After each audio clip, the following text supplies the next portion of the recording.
اور یہ صرف شان مومن کی ہی ہے کہ وہ مصیبت پر صبر کرے، بلکہ فرمایا کہ مومن کے پاؤں میں کانٹا بھی چبھتا ہے تو اس کا بھی اس کو اجر دیا جاتا ہے،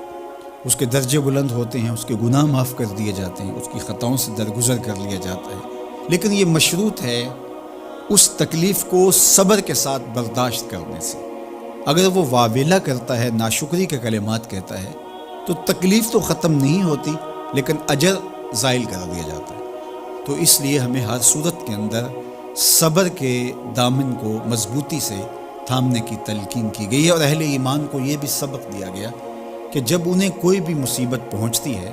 تو وہ کہتے ہیں انا للہ و انا الیہ راجعون، کہ ہم اسی کے ہیں اور اسی کے حضور پلٹ کے جانا ہے۔ تو یہ وہ امر ہے کہ جو ان کی طبیعت کے اندر ٹھہراؤ پیدا کرتا ہے اور ان کی زندگیوں کے اندر اللہ تعالیٰ جل شانہ پر جو یقین ہے اس کا پتہ دیتا ہے۔ اگر مصیبت کو اللہ کی طرف سے سمجھ کے مان کے صبر کیا جائے، اس کو مقدور سمجھا جائے، اس پر واویلا نہ کیا جائے، اللہ کی نافرمانی کا کوئی کلمہ نہ بولا جائے، اپنے عقیدے میں تزلزل نہ آنے دیا جائے، اپنے رویوں کی خوبصورتی کو زائل نہ ہونے دیا جائے، تو اس کا مطلب ہے کہ وہ شخص مومن ہے، اس کا یقین ہے کہ یہ اللہ کی طرف سے ہے، تو پھر اس کے یقین کے صلے کے اندر اللہ اس کو پھر ہدایت قلب کا چراغاں نصیب کرتا ہے۔ اور فرمایا واللہ بکل شیء علیم، اور اللہ ہر شے کو جاننے والا ہے، اسے پتہ ہے کہ کسی پر مصیبت نازل کیوں کرنی ہے، اور اس مصیبت سے اس کا امتحان لینا مقصود ہے، اس کے درجوں کو بلند کرنا مقصود ہے، اس کے گناہوں کو معاف کرنا مقصود ہے،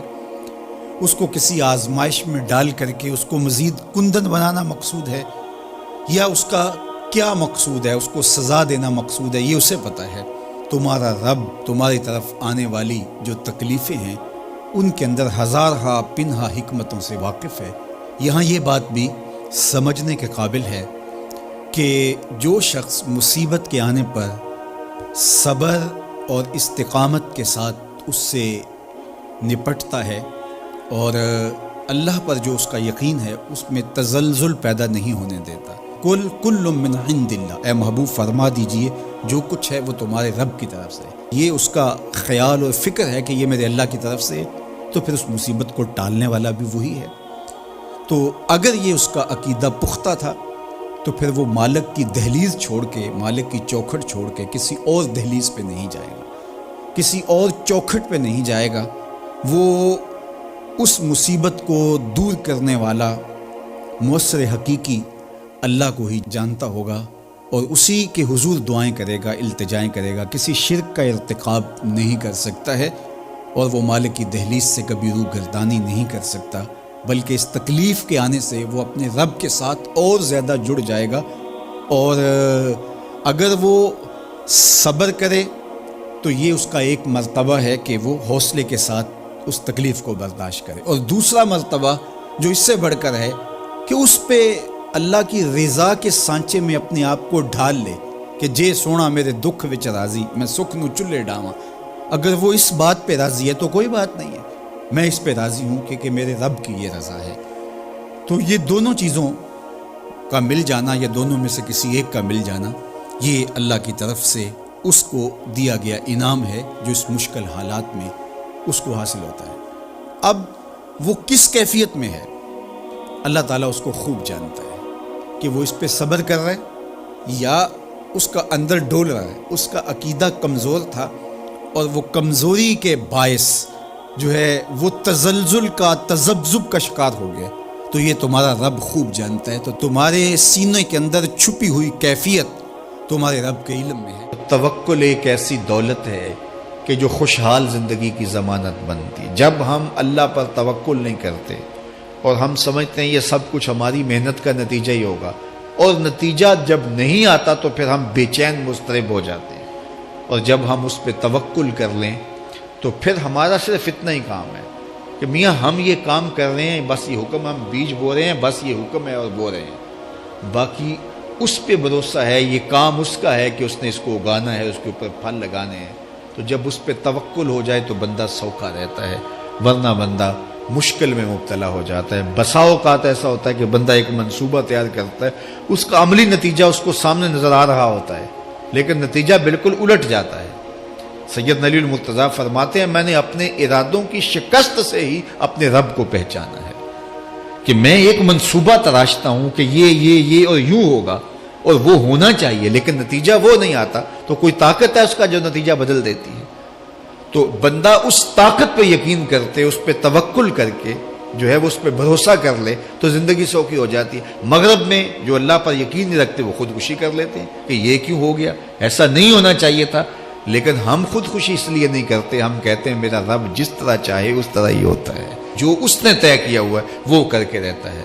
اس لیے تم اس پہ توکل کر لو اور اس پہ بھروسہ کرو۔ حضور علیہ الصلوۃ والسلام نے فرمایا لو انکم توکلون علی اللہ حق توکلہ، اللہ پر توکل کرنے کا جو حق ہے اگر تم وہ ادا کر دے تو فرمایا اللہ تمہیں ایسے رزق عطا کرے جیسے پرندوں کو عطا کرتا ہے۔ ہمارا تو کاروبار ہے، یہ فیکٹری ہے، یہ دکان ہے، یہ ہماری نوکری ہے، ہم نے یہاں سے کمائی کرنی ہے۔ پرندوں کا کوئی کاروبار نہیں ہوتا، کوئی نوکری نہیں ہوتی، کوئی ٹھیا، کوئی اڈا نہیں ہوتا جہاں جا کے انہوں نے رزق کے لیے کوئی آغاز کرنا ہوتا ہے، بلکہ حضور نے فرمایا تغدو خماسا وتروح بطانا، جب وہ صبح گھر سے نکلتے ہیں تو خالی پیٹ نکلتے ہیں اور انہیں کوئی اپنی منزل کا تعین نہیں ہوتا، جدھر خیال آیا اڑ گئے ادھر، لیکن کبھی ایسا نہیں ہوا کہ شام کو خالی پیٹ واپس آئے ہوں، کہا وہ پیٹ بھر کے آتے ہیں۔ باہو بولے بن توکل پنچھی اڑ دے، خرچ نہ پلے زیرا ہو، جب گھر سے اڑتے ہیں تو ان کے پلے نہ کوئی خرچ ہوتا ہے، نہ راس المال ہوتا ہے، نہ کوئی اوزار ہوتے ہیں، نہ کوئی ہتھیار ہوتے ہیں، کچھ بھی نہیں ہوتا، یوں ہی گھر سے نکلتے ہیں، کبھی بھی خالی پیٹ نہیں آئے۔ فرمایا اگر اللہ پہ پرندے توکل کر لیں تو اللہ اسے بھی عطا کرتا ہے، تم توکل کرو گے تو تمہیں عطا نہیں کرے گا، تو تمہاری زندگی سوکھی ہوگی۔ گھر سے نکلو کام کے لیے، فیکٹری کے لیے، مزدوری کے لیے، لیکن ٹینشن نہیں لینی کہ کیسے ملے گا، کیسے ہوگا، درود پڑھتے جاؤ اور مصطفیٰ کریم پہ سلام پڑھتے جاؤ، وہ تمہارے لیے رزق کے دروازے کھول دے۔ خاندانوں کے اندر کچھ شریر لوگ ہوتے ہیں جو چھوٹی بات کو بڑا کر کے زوجین کے سامنے الگ الگ پیش کر دیتے ہیں، تو طبائع کے اختلاف کی وجہ سے، طبی تفاوت کی وجہ سے کوئی اختلاف ہو سکتا ہے، لیکن اس کو اچھال کے بڑا کر کے دونوں کی نظر میں، تو یہ ایسی بدکاری ہوتی ہے جو مختلف خاندانوں کے اندر مختلف طبائع کے لوگوں کا مزاج ہوتا ہے۔ تو ایسے لوگوں سے اپنے آپ کو محتاط رکھنے کی ضرورت ہوتی ہے، اور اگر وہ شوہر کے خاندان سے تعلق رکھنے والا فرد ہے تو اس کو بیوی کو بتا دینا چاہیے کہ یہ ہمارا اس کے رشتے کا احترام موجود ہے، لیکن ہم نے اس سے رہنا محتاط ہے۔ اور اگر وہ بیوی کے خاندان کا فرد ہے تو بیوی شوہر کو بتا دے کہ یہ صاحب معزز تو بہت ہیں ہمارے خاندان میں، لیکن ماشاءاللہ شریر بھی بہت ہے، ان کی مثال اس مکھی کی طرح ہے جو سارے بدن کو چھوڑ کے زخم کی جگہ پہ بیٹھتی۔ کچھ لوگوں کی مثال ایسی ہوتی ہے، اچھائیاں چھوڑ دیں گے اور وہ وہاں بیٹھیں گے اور وہاں سے جو ہے وہ گندگی لے کے پھر اس کو پھیلائیں گے، لیکن آپ نے شہد کی مکھی کا مزاج بھی دیکھا ہوگا کہ وہ کڑوے رس چوس کے اس کو بھی شہد بنا ڈالتی ہے۔ تو اس طرح کے لوگ عمومی طور پہ جو ہے وہ خاندانوں کو توڑ دیتے ہیں۔